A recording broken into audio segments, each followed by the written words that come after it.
vote yes or no. Okay. Actually, last night, I got the latest information.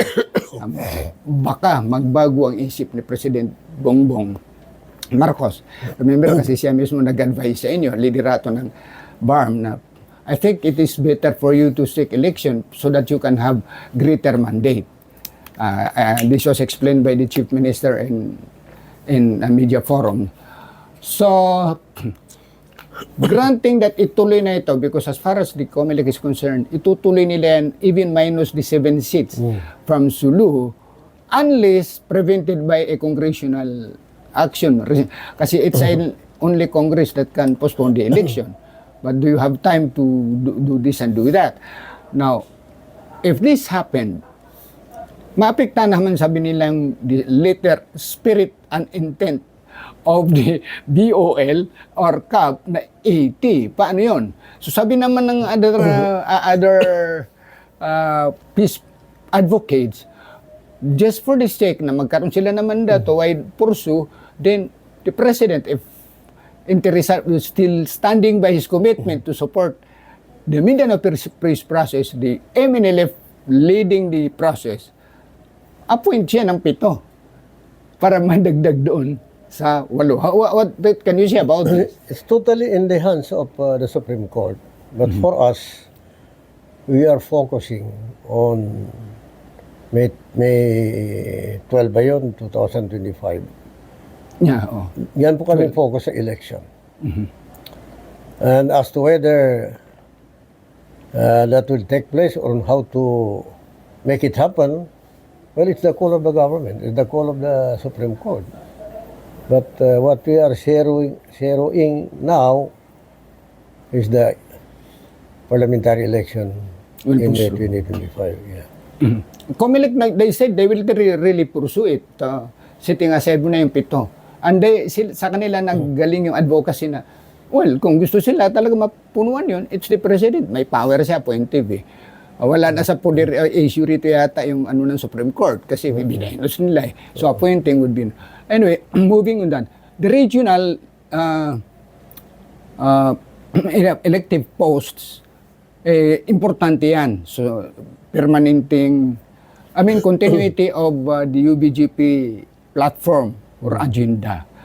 Pero sinabi dun sa speech ni Chief Minister, magpapatakbo rin po kami ng provincial slates. Meaning, mga provinces.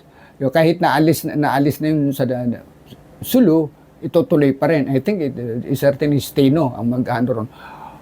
And yung mga advocates, not only supporters of MILF and UBJP, but peace advocates, sabi, tama yon because mahirap itong kasalukuyan, yung Regional Development Council meeting, Regional Peace and Order Council meeting, hindi dumadalo ang mga provincial governors.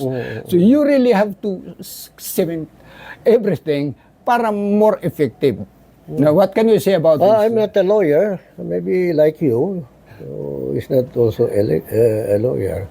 But if you look at the Bangsamoro Organic Law, it says that all the local government units are constituent units of the Bangsamoro Autonomous Region. Yes, geographically speaking. Although directly, it was not the offshoot of the signing of the comprehensive agreement on the Bangsamoro, but the law says that the local government units are constituent units of the Bangsamoro Autonomous Region in Muslim Mindanao. Even for practical reasons, it's very difficult really to run the BARMM government unless may supportado ka. May suporta ka sa mga provincial government, at saka mga local municipal executives. So that's very important. Kaya hindi naman pinagbabawal na halimbawa because we established the United Bangsamoro Justice Party for the entire Mindanao, not just for the BARMM. Yeah. So we can even field candidates in areas outside of the BARMM. So going back to the question, kailangan talaga yung mga provincial governors, kaalyado po namin. Kasi magiging ineffective yung BARMM kung hindi namin sila kaalyado. That's true. Agree. Anyway, what about the fielding candidates is one thing, And ensuring the victory is another thing. Alam ko talagang very modest ka, humble ka sa pag-usap ng, ayaw mo ng overestimate or underestimate. But practical viewpoint, what the chance is, how's the chance? For instance, magpapatakbo kayo, are you fielding candidates in Lanao Sur? Sa Sulu, so far okay na yan. Maguindanao Norte, Maguindanao Sur, Basilan, Sulu, Tawi-Tawi. Nandiyan naman yun sa Basilan, sa Anyway, at saka sa Tawi-Tawi. The real challenge really is transforming the popular support of the MLF into actual votes. Everywhere we go, Sulu, Tawi-Tawi, Basilan, Maguindano del Norte, del Sur, Lano del Sur, ang dami hong tao. Kaya ang popular support ng MLF at saka UBJP, it's beyond question. Yeah. So the real challenge there is how to transform that into real votes. And then of course, UBJP, we are already learning the trade. Yeah. The rudiments of politics. Yeah, and then the other factor, although it was not intended, but the consequence of an act of one person, yung pagtanggal ng Sulu as part of the BARMM. Di ba? Ayan, ang nag-petition niya, di sa kortan eh. Yeah. Di ba? Saya siya eh. Saya siya. Dahil nakuha niya yung gusto niya. Pero ang pinaka-importante dyan, all the provisions of the Bangsamoro Organico are declared constitutional. So in many 7 districts, I don't think it will, even granting that the Supreme Court reverses itself and then decides na ibalik ang Sulu sa BARMM. Pero wala nang oras eh. Yeah. Ang filing of candidacy sa BARMM is November 4 to 9. November 4 and 7. And then, kasi gaya ng sinabi mo, I'm one person na I will look at a situation very objectively. Not just the positive, not just the negative, but I look at the two sides and all aspects of the problem. But ang reality check yan, pag kasama ang Sulu, we already considered that point in time na talaga matatalo kami sa Sulu. Yeah. But with Sulu minus one province, only children do not that's know. another factor. Although we did not, actually, the decision of Supreme Court, di parang bomba na sumabog. Wala rin kaming, we did not anticipate that.